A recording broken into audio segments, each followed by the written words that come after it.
going on, Jerome's? Your Minnesota Fighting Vikings are headed up to Mile High to take on the Denver Broncos. Look to make it 6 straight wins and get to 7-4, wanting some more on the season.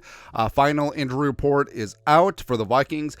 Broncos, I mean, it's relatively clean. Ben Powers probably ain't going to play. But for the Vikes, some noteworthy happenings, as well as injury designation. So 2 are out. Akayleb Evans DNP'd all week with that calf strain. It's unfortunate, especially with sizable wide receivers in Cortland Sutton, who's kind of a touchdown machine. Would have been nice to have Evans' length and height on the outside, but big-time opportunity for guys like Mekhi Blackman, for guys like Andrew Booth Jr. to really show up and show out. Jaron Hall, who they've been hopeful that he could return from concussion protocol, has been ruled out, so he will not be QB2 behind Josh Dobbs. Now, also, quarterback Nick Mullins, who they started his 21-day window to return from IR, listed as questionable. Kevin McConnell said he's relatively hopeful that Mullins could clear, so they could add him to the 53-man roster before Sunday night, and he would serve as quarterback 2.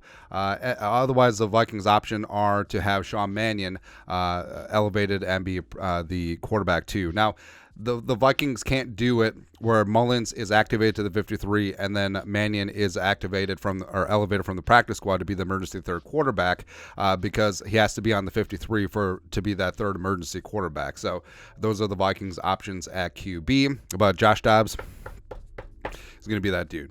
A couple other are questionable. So Brian Osborn, who's dealt with various bunch of injuries this season, would like to have him, especially with no Jordan Hicks in the mix. Alexander Madison, Kevin O'Connell said that he's hopeful that Madison is going to clear concussion protocol today.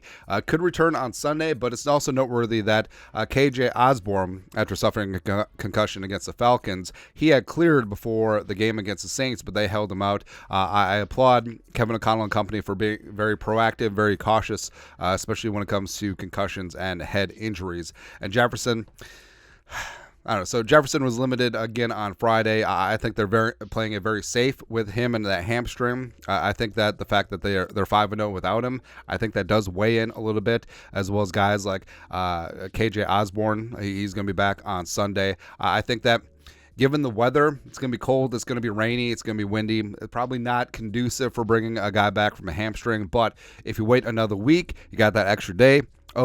Monday night, and then you're at home, you're indoors against the Bears. That could be the spot for JJ. So I think as of right now, probably unlikely, and I do understand the rationale.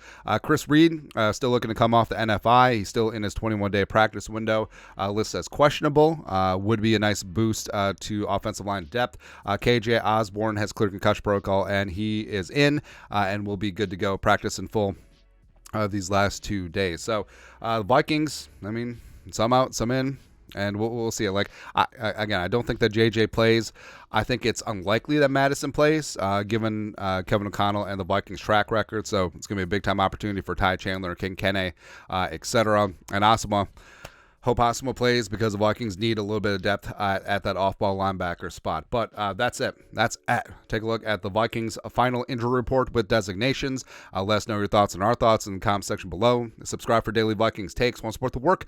Put a little something in the Venmo. But till next time, Skol, production value.